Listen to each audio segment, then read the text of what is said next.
नमस्कार, मैं हूं अवनी चौधरी और आप देख रहे हैं उत्तर प्रदेश आज। चलिए नजर डालेंगे यूपी और उत्तराखंड की टॉप 25 खबरों पर।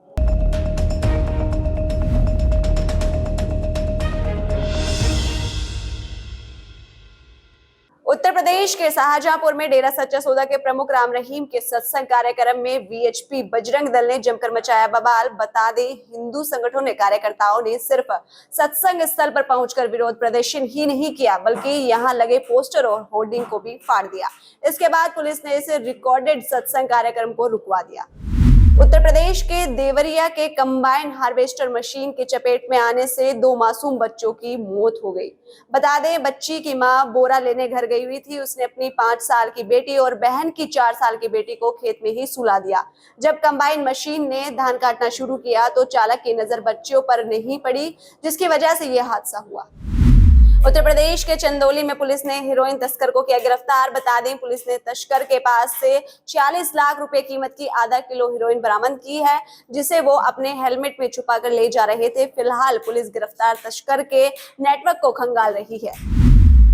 सहारनपुर में निकाय चुनाव दिलचस्प होने वाले हैं, क्योंकि करोड़पति प्रत्याशियों को एक जलेबी वाला टक्कर देने के लिए तैयार है।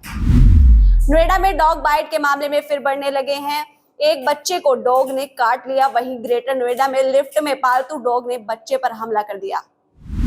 बरेली में एक हैरान कर देने वाला मामला सामने आया है। यहां राजधानी एक्सप्रेसवे में सवार हो रहे एक फौजी को टीटीई ने धक्का दे दिया। घटना में फौजी का एक पैर कटकर अलग हो गया। मुजफ्फरनगर की खतौली सीट पर भाजपा की उम्मीदवार राजकुमारी सैनी ने परिणाम से पहले ही अपने आप को नई भूमिका के लिए तैयार कर लिया है। गुरुवार को नामांकन के बाद उन्होंने कहा है कि वो घर चलाती आ रही है। मेरठ के थाना पल्लवपुरम क्षेत्र में गुरुवार को दोस्त ने दोस्त को ही गोली से मार दिया। गोली पैर में लगने से सर्वेश गंभीर रूप से घायल है। अस्पताल में उसका इलाज चल रहा है। यूपी के आयुष कॉलेजों में 891 फर्जी दाखिले मामले से जुड़ी बड़ी खबर है। मेरिट में बदलाव करके छात्रों के प्रवेश के मामले में एसटीएफ यानी स्पेशल टास्क फोर्स ने बड़ी कार्रवाई करते हुए मास्टरमाइंड समेत निलंबित आयुर्वेदिक निदेशक को गिरफ्तार कर लिया है। अलीगढ़ के डीएम ने एक बार फिर से आमजनों की मदद करके मिसाल कायम की है। उन्होंने कलेक्ट्रेट में फरियाद लेकर आए एक बुजुर्ग की न सिर्फ सहायता की, बल्कि उसकी आंखों का फ्री ऑपरेशन भी कराया। कानपुर के एनएसआई के शक्कर की मिठास और तकनीकी जानकारी अब भारत तक ही सीमित नहीं रहेगी। एनएसआई पहली बार इजिप्ट स्थित आयुष विश्वविद्यालय में इंटरनेशनल कॉन्फ्रेंस करने जा रहा है। बरेली में एक फर्जी दरोगा गिरफ्तार किया गया। वो खुद को दरोगा बताकर शादी के लिए दुल्हन देखने पहुंचा था। ये युवक 2 महीने से युवती से बातचीत कर रहा था। प्रयागराज के कीड़गंज क्षेत्र में लूट और हत्या के प्रयास की घटना करने वाले 3 बदमाशों के साथ गुरुवार रात मुठभेड़ हुई। 2 बदमाशों के पैर में गोली लगी है। वहीं एक बदमाश भागने की फिराक में था। पुलिस ने उसे भी पकड़ लिया है। पीएम मोदी कल काशी से तमिलनाडु के अटूट रिश्तों पर आयोजित प्रदर्शनी और मेलों का करेंगे शुभारंभ। इसके बाद तमिलनाडु के मठ मंदिरों के 12 आदिनम का पीएम सम्मान करेंगे और आयोजन स्थल पर उपस्थित अतिथियों को संबोधित करेंगे। इस दौरान पीएम मोदी तमिलनाडु से आए छात्रों से संवाद भी करेंगे। शिवपाल सिंह यादव ने मैनपुरी लोकसभा सीट पर हो रहे उपचुनाव में सपा का समर्थन करने का किया ऐलान। बोले, नेताजी के बाग को अब हम अपने खून पसीने से सींचेंगे। हरिद्वार के भाद्राबाद थाना क्षेत्र अंतर्गत भाद्राबाद पुलिस और बदमाशों के बीच मुठभेड़ हुई। जानकारी के अनुसार घटना आज सुबह 8:30 बजे की बताई जा रही है। भाद्राबाद क्षेत्र में नहर पटरी के पास चेतक पुलिस अपने रूटीन राउंड पर थी, तभी 2 युवक पुलिसकर्मियों को देखकर भागने लगे। पीछा करने पर बदमाशों ने फायरिंग शुरू कर दी। जवाबी फायरिंग में एक बदमाश को गोली लगी, जबकि दूसरा फरार हो गया।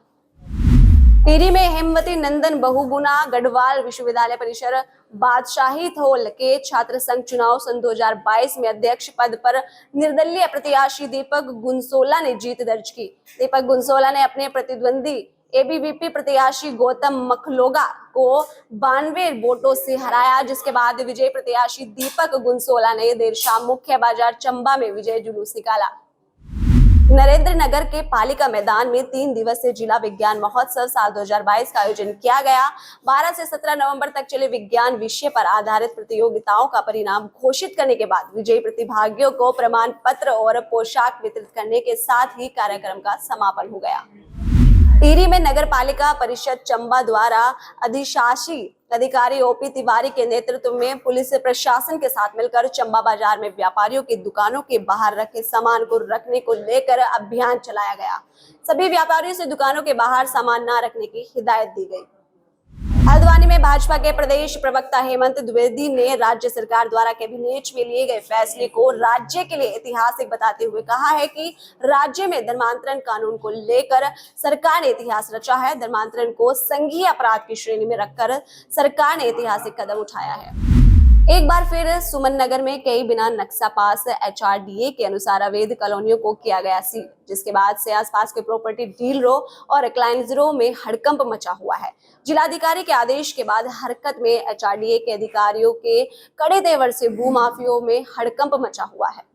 डोईवाला में कांग्रेस के छात्र संगठन NSUI कार्यकर्ताओं ने शहीद दुर्गा मल्ल राजकीय महाविद्यालय डोईवाला के गेट पर कॉलेज प्रशासन का पुतला जलाकर विरोध प्रदर्शन कर धरना दिया।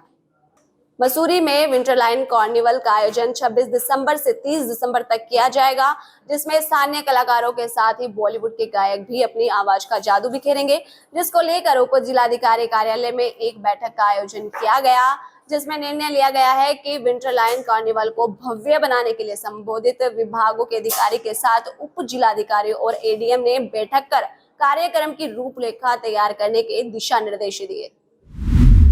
हरिद्वार में मुख्यमंत्री पुष्कर सिंह धामी का कहना है कि देश के प्रधानमंत्री नरेंद्र मोदी के नेतृत्व में हर खेलों में विकास हो रहा है।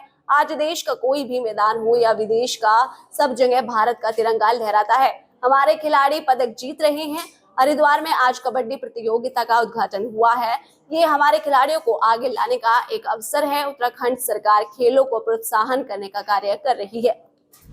अखिल भारतीय राष्ट्रीय कांग्रेस और पूर्व अध्यक्ष राहुल गांधी जी द्वारा कन्याकुमारी से लेकर कश्मीर तक हो रही भारत जोड़ो यात्रा के समर्थन में जनपद उत्तरकाशी से भी आज पूर्व विधायक विजयपाल संजवान के नेतृत्व में गंगोत्री धाम से मां गंगा का जल कलश लेकर शुरू की गई। ऐसी और खबरों को जानने के लिए जुड़े रहिए हमसे और देखते रहिए उत्तर प्रदेश आज।